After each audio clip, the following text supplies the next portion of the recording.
I am Reed, I am 27, just an average dude. I've made tons of money mistakes in my 20s, and now I want to share everything I've learned to help you take control of your finances and your life. Alright guys, so I want to talk about something today that is not directly about money, but I promise you it affects your money, your time, your energy, and your happiness more than almost anything else. And that is politics, or more specifically how obsessed we get with politics and why it is probably a huge waste of your time. Now before you click away, hear me out. I know this is a sensitive topic, I know people have strong opinions, and I am not here to tell you who to vote for or what to believe. I am not sharing my party affiliation or my candidate in this video. What I want to do is share my personal journey with politics, the mistakes I made, and why I think most people, especially people in their 20s who are still trying to figure out their life, spend way too much mental energy on something they cannot control. Let me give you some background on where I come from. My family is mostly conservative, right-leaning with some exceptions. That was pretty much my entire worldview from ages 0 to 18. I looked up to my parents and other successful people in my family, and most of them were Republicans, so naturally I adopted those views without really questioning them. I was the guy who would defend every single talking point without actually looking into anything beyond the surface level. I liked people like John McCain and Mitt Romney, and I would blindly accept the party line on every issue. Looking back now, I realize I was not thinking critically. I was just repeating what I heard around the dinner table, and that is a dangerous place to be. Then I went to college in Madison, Wisconsin at the public university. If you know anything about Madison, it is extremely liberal, very left-leaning. My roommate was this super smart guy who was deeply progressive, and we would go at it for hours. This was around 2016 when Trump and Hillary were running against each other, and then the midterms after that when Trump was at the peak of his media attention from 2016 to 2018. We would sit in our dorm room for hours, just arguing back and forth, spewing the normal talking points of each party. Neither of us would budge. Neither of us would listen. And we would just go in circles getting nowhere. I remember I was always caught defending Trump even though I was not the biggest fan of the guy. It became impossible at times. I mean, he is a very bombastic guy who says a lot of crazy things and calls out even people in his own party. There were moments where I just could not defend what he said, and I had to acknowledge that maybe he was not the best representation of true conservative values. Meanwhile, my roommate was doing the same thing from the other side, defending policies and candidates that looking back we both barely understood. The funny thing is, now years later, we talk about those nights and we just laugh. We laugh because we realize neither of us really knew anything. We were just arguing over nothing, making posts on social media, getting into heated debates at parties, and for what did any of those conversations change anyone's mind? Number, did any of those arguments improve our lives? Number, did we solve any real-world problems? Absolutely not. We were just two young guys wasting time and energy on stuff that was completely outside our control. And honestly, I see this everywhere. Now I see it in my own family. My mom gets way too worked up over politics. Her family is split down the middle, both sides, and they spend hours arguing with each other over text, depending on what news story came out that day. I watch them go back and forth, getting angry, frustrated, upset over things that none of them have any power to change. And to me, that is just a complete waste of time. Life is too short to spend your evenings arguing with your own family about something neither side fully understands. Here's what I have learned after all these years of making mistakes with politics. First, most people, including myself, do not actually know that much about these issues. We think we do. We read a headline, we watch a clip, we listen to our favorite pundit or influencer, and we feel like we are informed. But these issues are incredibly complex with many moving parts. Trying to debate something like socialism versus capitalism is not something you can do in a 30-second soundbite or a Twitter thread. You have to draw on history, human nature, incentives, business families, government structures, and more. Each side has valid points and valid critiques.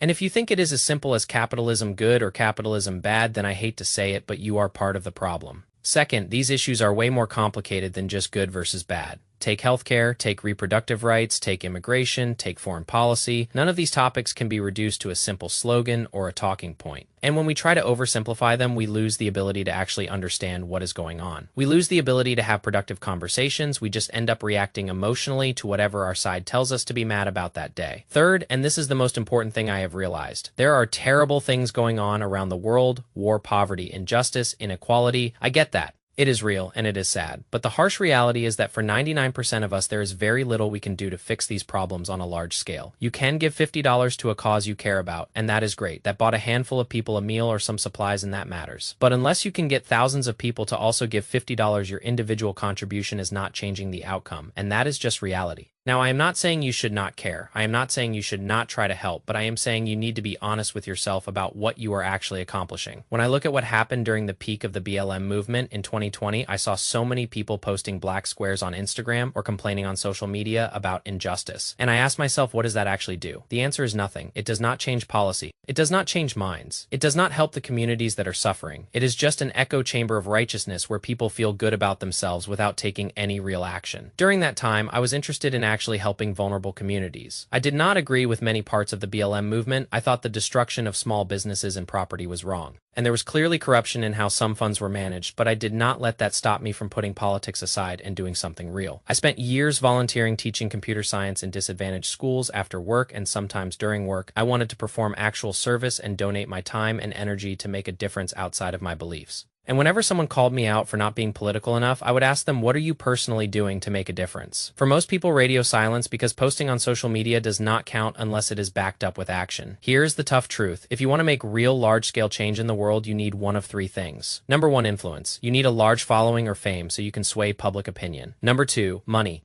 Not a little money, I am talking hundreds of millions or billions. Or number three, you need to actually be in public office, which requires connections and years of work. That is it. Those are the only ways to move the needle on a national or global level. Let me give you two controversial examples. Taylor Swift and Elon Musk. Whether you like them or not, these are two people who can actually make large-scale real change. Taylor Swift, with her massive following, endorsed a candidate, and that likely swayed hundreds of thousands of younger voters that could absolutely change the outcome of an election. On the other side, Elon Musk saw a social media platform with a left-leaning bias, and because of his wealth, he just bought it and altered the algorithms. That is real change. That influences millions of people. Now, what are we doing? We are posting a black square on Instagram. We are putting a flag in our bio. We are going to a protest in the safety of our own country, far away from the actual problem. We are arguing with our three friends at dinner, and we think we are making a difference. But the politicians are not listening to us. The people in power do not care about our tweet. Our small donation alone is not changing anything. Now, maybe someday I gain a huge following. Maybe I hit 2 million subscribers on YouTube. And maybe then I express a strong political view and convince just 1% of my audience, which is 20,000 people, to change their mind. That alone could be enough to swing several states during an election. That is real influence. But until you reach that level of reach, your efforts and energy just are not worth that much. Unfortunately, that is the reality, so why worry so much about something you have almost no control over? Why spend hours arguing with strangers online? Why let politics ruin your relationships with friends and family? Why let it dictate your mood, your happiness, your energy? It makes no sense. I think we need to go back to having respectful conversations.